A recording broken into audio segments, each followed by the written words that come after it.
Stealing food is a crime, thief. Please don't hurt me. I'm harmless. Please. I was just hungry. I've been travelling for days. I'm just a storyteller. Please. Storyteller turned thief. I should cut off your hand right now. I'll tell you a story. I'll tell you a fine tale. Just please, spare my hand. I'm no thief. All right. Prove yourself not a thief. Tell me a story. Just one thing.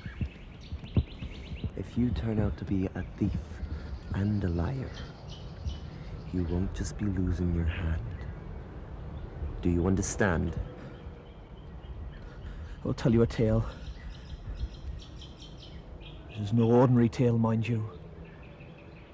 This story involves both love and hate, tightly wrapped up in a little ball, and stirred thickly into a bitter flame. Please, sit down, my friend. For this story I'm about to tell you is no story to stand to, sir.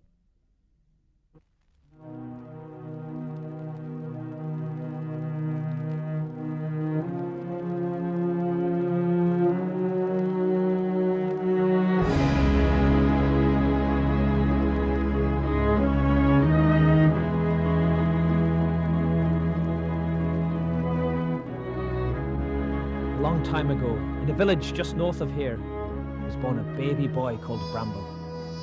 At a very early age, the small boy was stolen by a hideous old witch called Akasilla. He was then taken to her castle to be a slave. Now my story flies forward 15 long and tearful years. Bramble, now a young man of 15, was still being held captive by the evil Akasilla in a stone turret at the top of the witch's castle. He was pushed hard. The witch only fed him once a week, and he was far too afraid to sleep in case the witch went into one of her terrible tantrums, which she often did when things weren't going her wicked way. But little did she know, Bramble was becoming smarter and smarter by the day, and any chance he could get, he would sneak a peek at her evil spellbook, which she jealously guarded.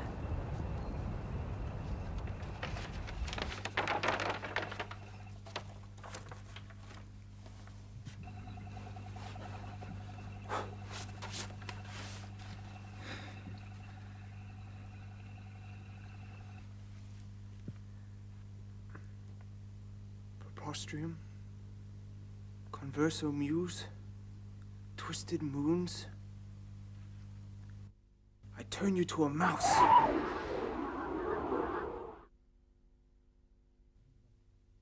Bramble, over a period of time, stole one of the witch's favourite herbs, the nasty gotweed root, and then an opportunity arose. Legs and frogs' bellies and geese gizzards. Get away from the window!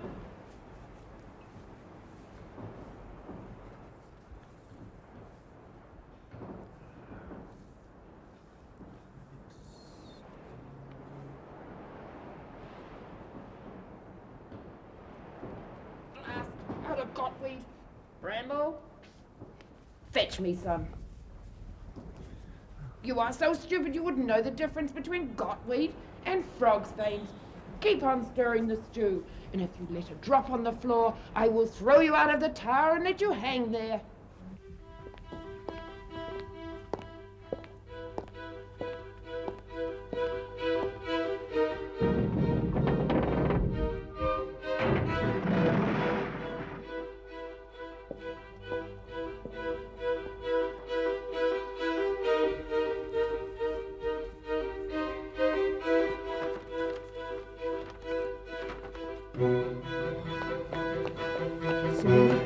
Incubus, the Domer scare, from day to night, sun to moon, you shall dream, fall down! Get away from my book! Fall down asleep!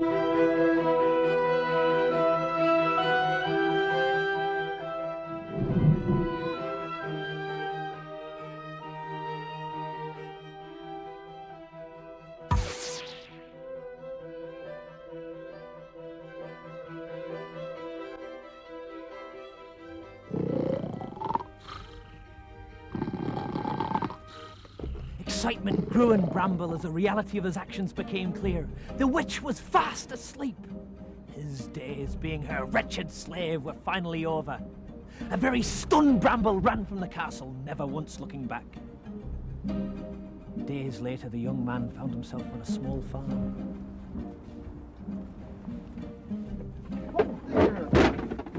Mind where you're going, lads. I'm sorry. Oh, give us a hand to pick him up then. What's your name, lad? My name's Bramble. Well, my name's Farmer Mulcher. You best come up. The farmer gave Bramble food, clothes, and a bed. The young man was very grateful and worked hard to repay the farmer for his kindness. Now, the story has it that Bramble wasn't staying on the farm for nothing. He had in fact fallen deeply in love with Cass, the farmer's beautiful daughter. He would cherish the moments they spent together.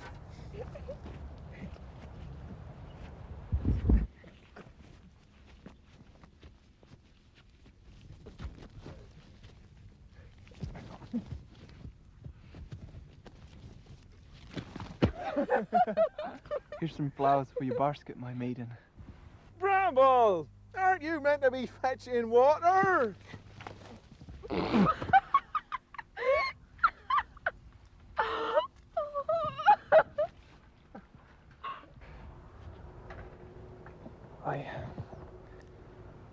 I love you, Cass. Bramble had settled into his new life, and a year passed quickly. He'd forgotten all about the witch. But the sleep spell was not a powerful one. And sure enough, on the anniversary of Bramble casting it, it started to wear off.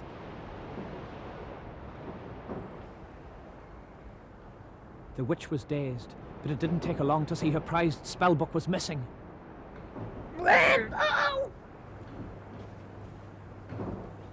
Pool of vision, tell me the whereabouts of that thief, Bramble.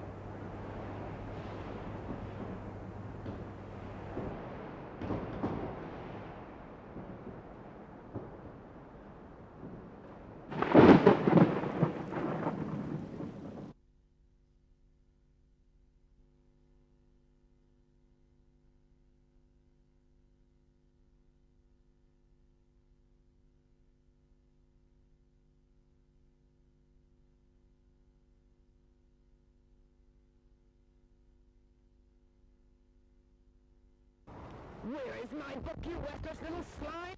I will never give it back. I will never find it.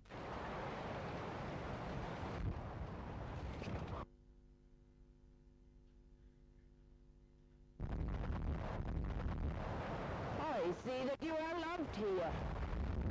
No one shall ever look upon you with love again. Maledictum, vita provida, I curse you to the life of a little stone.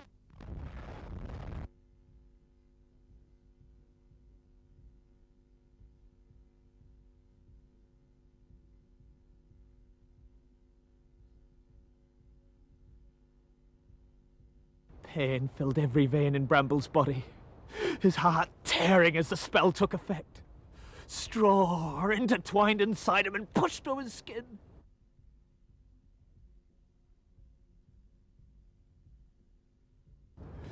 He screamed that day like no man has screamed before.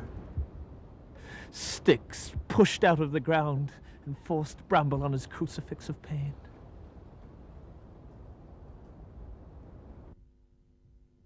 Bramble! Bramble, where are you, lad? Oh, I'm afraid for him. Bramble! Look.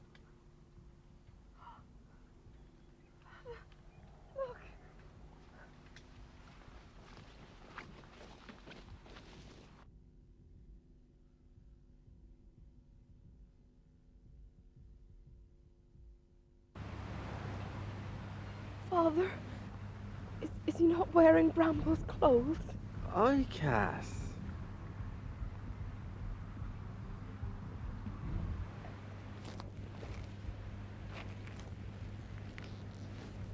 He's up and left, I imagine, girl. Leaving this to remember him by.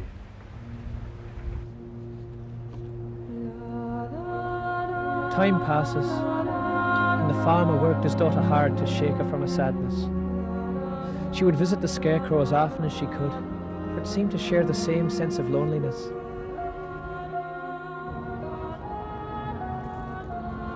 Then late one night, when all were asleep, the horrid witch Arcasilla stole into the fields.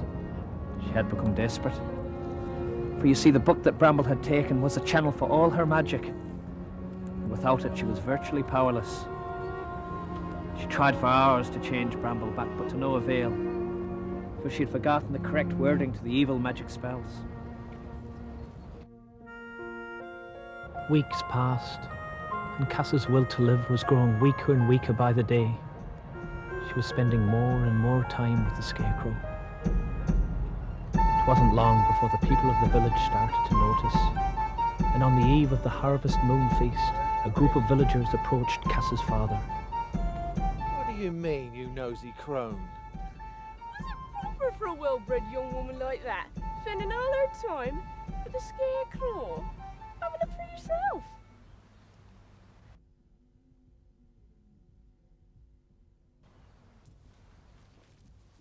Oh, Farmer Mulcher, have we found an old Scarecrow for the bonfire tomorrow night? That evening, as the village prepared for the harvest celebrations, Cass slipped to the bottom of the field. Father, come quick! Someone has stolen our Scarecrow! Oh, keep your blouse on, girl. I took him down. That bag of stories for the fire. Oh, Pa, you can't burn him! I seen you prancing around it. It's unnatural, Cass. Now there's an end to the matter. I hate you! I hate you! That's enough. Darkness rushed in.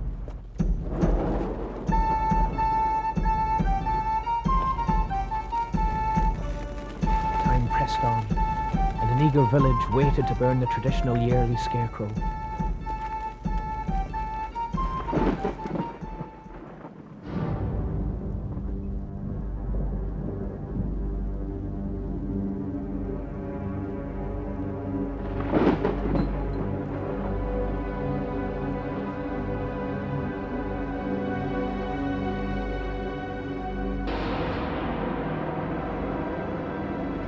Boy, I need that book.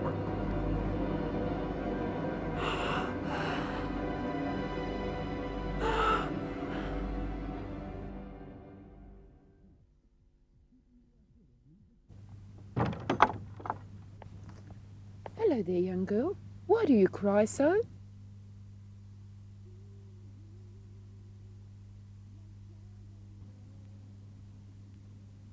Your friend was a boy who was turned into a scarecrow by a nasty old witch. A boy? Be it Bramble? Oh, say it so! Bramble? That's the boy's name.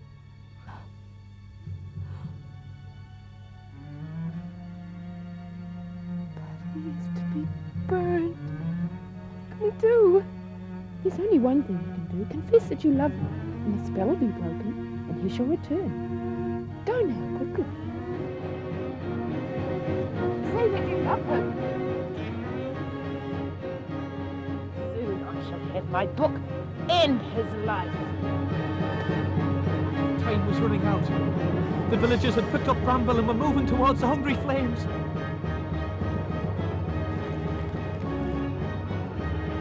Run, Cass, run!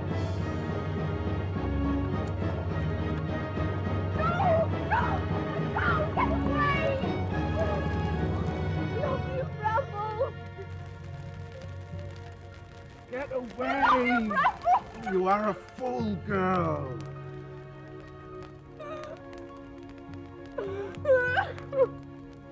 Oi, what's going on here? What's this then?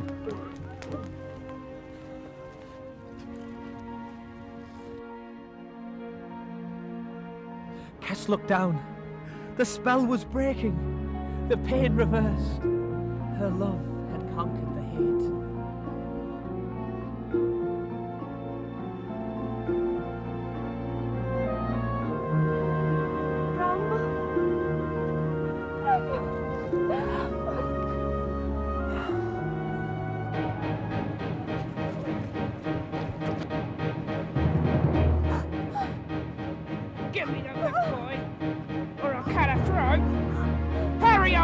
long.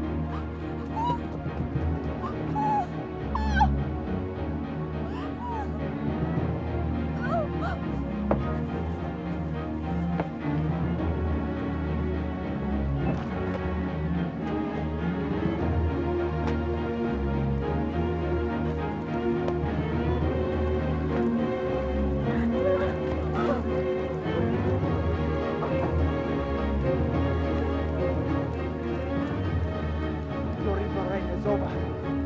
You scare away the birds with your ugly nature. It is as I did before. Male, victim, vita, formido. I curse you to a life of scorn!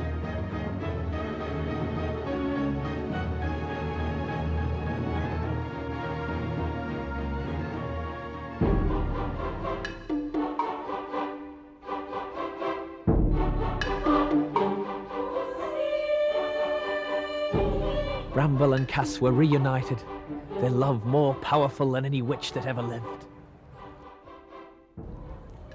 So there you have it, my friend. You are indeed a fine storyteller. Here. Share my meal. Thank you. You are indeed a fine cook. Now, let me tell you a story. I'm reminded of the time when I was out exploring in the Lanthorn Caves.